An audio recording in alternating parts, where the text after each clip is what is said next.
අර වටේට තිබ්බ ටික මෙන්න මෙතන කොට ගහලා තිබ්බ අපේ ගිරියේ. ඒ ටික අයින් කළාද?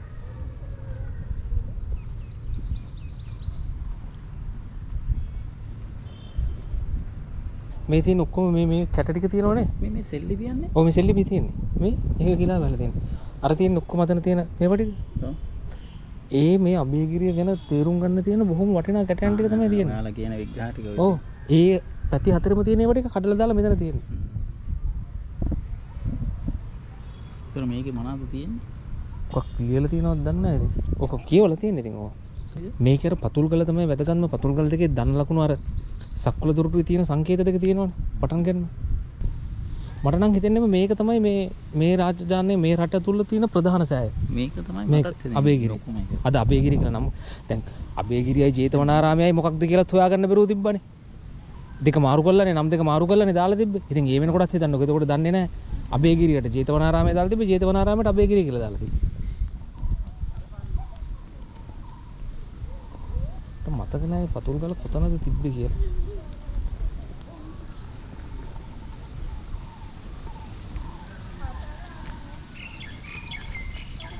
ලොකු එකක් පොඩි එකක්. පොඩි එකක්. මේ ගලක කියන්නේ.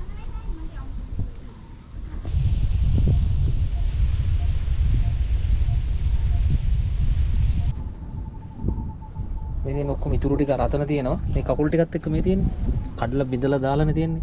ඉතින් මේ සෑය අර්ථය තේරුම් ගන්න තියෙන දේවල් තමයි මේ තියෙන්නේ ඔක්කොම. මේවා මහායාන කියලා හඳුන්වනවා. සෑය වෙනම හඳුන්වනවා. මේ කිරිගරුඩෙන් මේ සෑය හදනකොට හදපු මුල් මේවා තමයි මේ තියෙන්නේ. මේව ගැන සැලකීමක් කරන්නේ නැතුව අපි දැන් එන මිනිස්සු බලන්නේ සෑය ගැන විතරයිනේ. මේව කරත්තේද මේ මොනවද කියලා අර්ථයක් නැහැ. වන්නෝගේ දිය වෙලාම ගිහිල්ලානේ.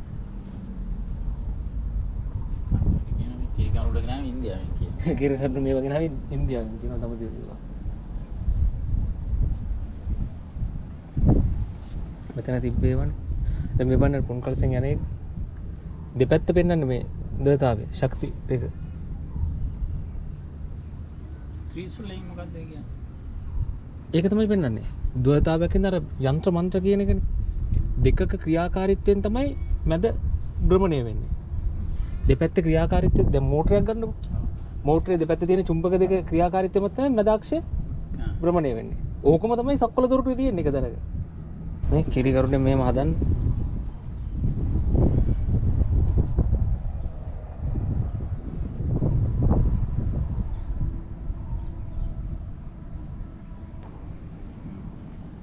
දැන් චත්‍රානි ස්වාමීන් වහන්සේ තියෙන්නේ මෙතන ඉතින්. නේ. මේ කොටස් දෙක. මේ එක කොටසක් අර එක කොටසක්. චත්‍රේ මේ පැත්තට තියෙන. ඔව් මේ පැත්තට තියෙන. මේ පැත්තෙන් ගත්තාම ඔව්. මේ මාවට පස්සේ එතකොට විලුම්බර පැත්ත. ඔව්. දැන් මේකෙන් පෙන්වන්නේ කොටස් දෙක. දැන් අපි හිතන්නේ මේ තනි පුද්ගලයාගේ කියලානේ. මේ කොටස් දෙකේ ක්‍රියාකාරීත්වය මත තමයි බෝධියටපත් වෙන්නේ.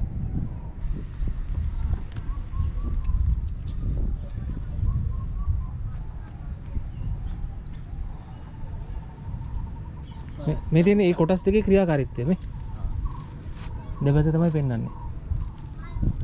ලක්ස් කරන්න උත්සාහ කරේ නැද්ද ඊට පස්සේ?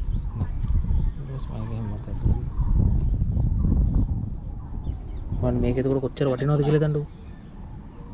1 2 3 4 5යි.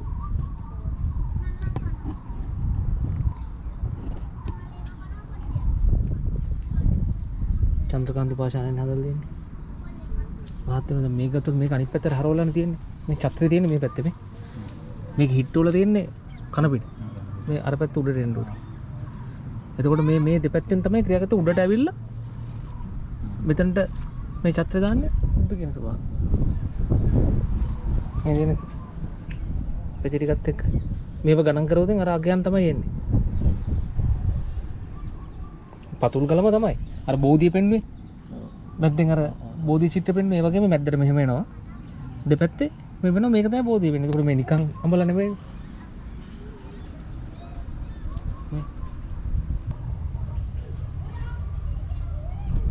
මෙතනින් පටන් ගන්න මෙතන තමයි අර මකර දාලා තියෙන වල දෙකල් තියෙනවනේ පමණක් බෝධිසත්ව රූප කියලා හඳුන්වන්නේ. මේ වජ්‍රයේ කොටස තමයි මේ දෙපැත්තට එන්නේ. මේ විදිහටම තමයි අර නටුන් කලාවේ ඇඳුම එන්නේ. හැබැයි මේක මේ අර්ථය ගත්තාම මේ අර්ථය තියෙන්නේ වෙනස්ම අර්ථයක්.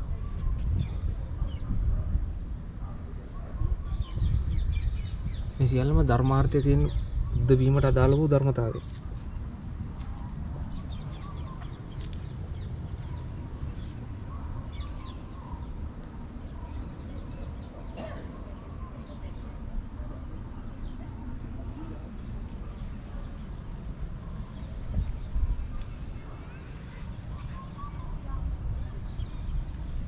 අබේගිරියේ තියෙන විශේෂත්වය තමයි බිමට අල්ලලා තියෙන මේ පතුල් ගල් හැම එකම ඡත්‍රය තියෙනවා.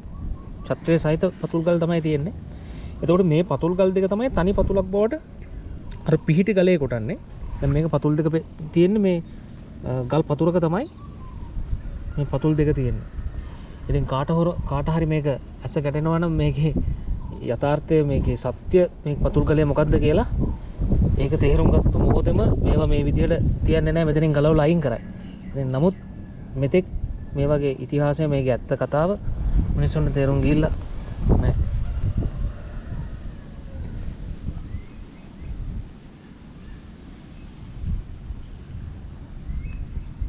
පතුල් ගල මේක හොයාගෙන තමයි මෙතනට ආවේ.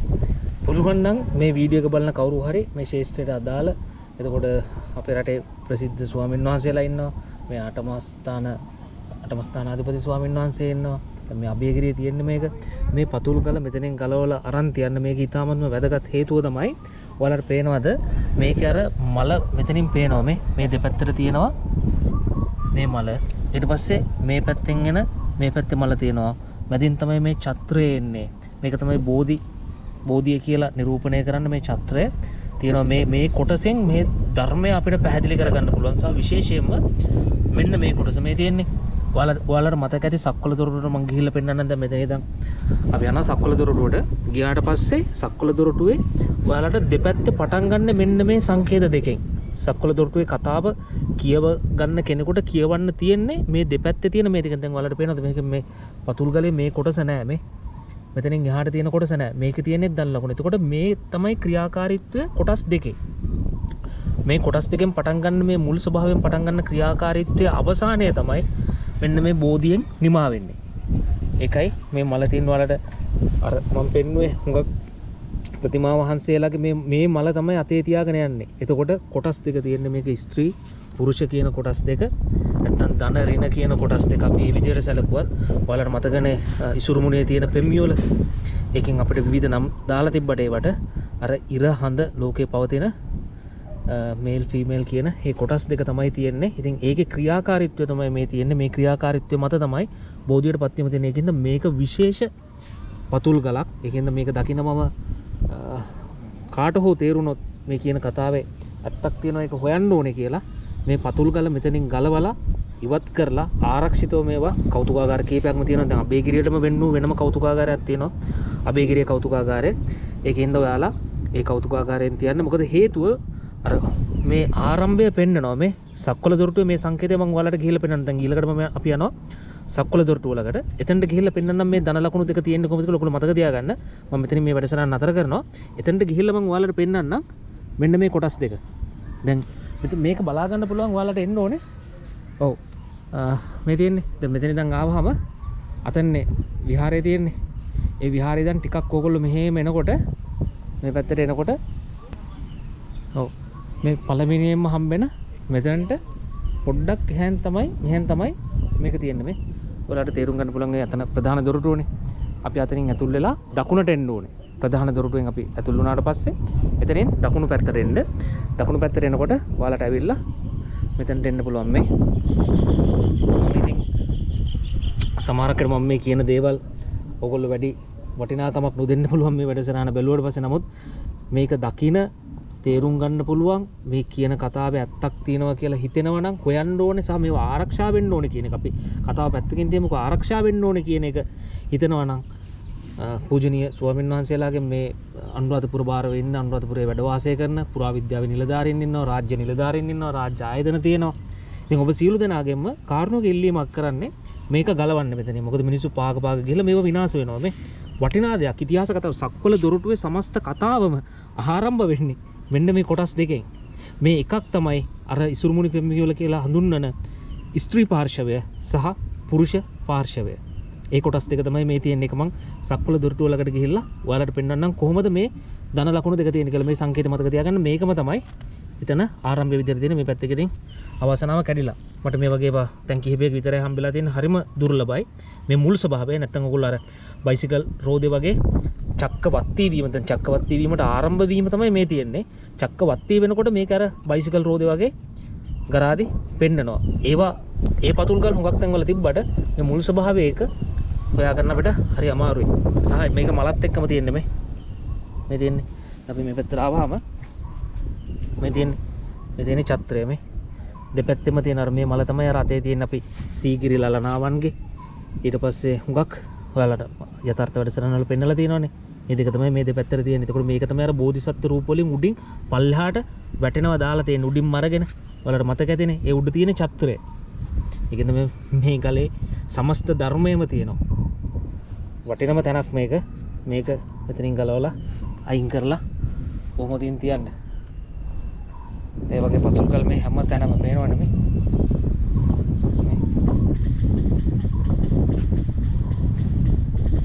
මම ඔයාලට කිව්වේ ඒකයි. මේ බිමට අල්ලලා තියෙන හැම පතුලකම වගේ චත්‍රයේ සහිත පතුල් තියෙන්නේ. හරිම වැදගත්, හරිම පුරාණ ඒවා.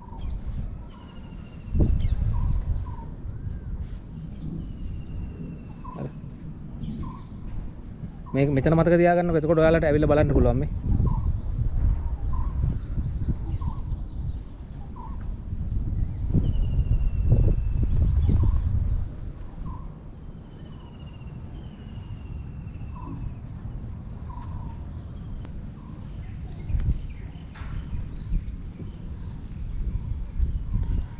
වෙගිරිය වන්දනා කරන්න එන ඕගොල්ලෝ මෙතන සෙල්ලිපිය තියෙනවා බලන්න. මේ ඇතුල් වෙන ප්‍රධාන ඇතුල්ලීමේ දොරටුව ළඟම මේ විහාරයට පිටිපස්සේ තියෙන සෙල්ලිපිය. මේ තියෙන්නේ. මෙතන තියෙන සෙල්ලිපිය මේ. දාලා තියෙනවා. ඉතින් පරිවර්තනය කරලා තියෙනවා. ඔයාලට පේනවද මේ? විශාල සෙල්ලිපියක් මෙතන තියෙන්නේ මේ. පුරාණ අක්ෂරات එක්ක තියෙන. ඒක කීප පොලකින්ම කැඩිලා බිඳිලා ගිහිලා තියෙන්නේ. මේවා ටික ගැන අපි ඉතින් කතා කරලා තියෙනවනේ නේ. මේ ධර්මතාවය බුදු දහමට අදාළ වෙච්ච ඒ ධර්මයේ පැහැදිලි කරන නිර්මාණ මේවා. පැරන්නන් මේ වගේ ආරම්භයේදීම කරපුවා බොහොම වටින පාෂාණේ. ඉතින් මේ සියල්ල කැඩිලා විදලා එක තැනකට දාලා තියෙනවා. මිනිස්සු මේව ගැන අවධානයෙන් බලන්නේ නැහැ. මිනිස්සුන්ට තේරෙන්නේ නැහැ නේ. මේව එක්ක මහායාන කියයි අර කාලිංග මාග ඔය වගේ ආක්‍රමණත් එක්ක තමයි මේවා මේ සම්ප්‍රදායන් බිහි වෙලා කියන්නේ නැහැ. මේවා මුල්ම දේවල්. මේ සත්ව රූප හතරෙන් මෙතින් පටන් ගත්තාම චත්‍රයට එනකම්ම මේ අභ්‍යන්තර ධර්මතාවයේ බුද්ධ දහම බුද්ධ වීමට අදාළ වූ ධර්මය තමයි මේකේ තියෙන්නේ. හරි මම ඔයාලට ගිහිල්ලා පෙන්වන්නම්. යමු සක්වල දොරටුව ළඟට. ඊළඟ වැඩසටහනෙන් බලන්න සක්වල දොරටුවට ගිහිල්ලා අර පතුල් ගලේ කොටස් දෙක මම එතන ඔයාලට පැහැදිලි කරනවා.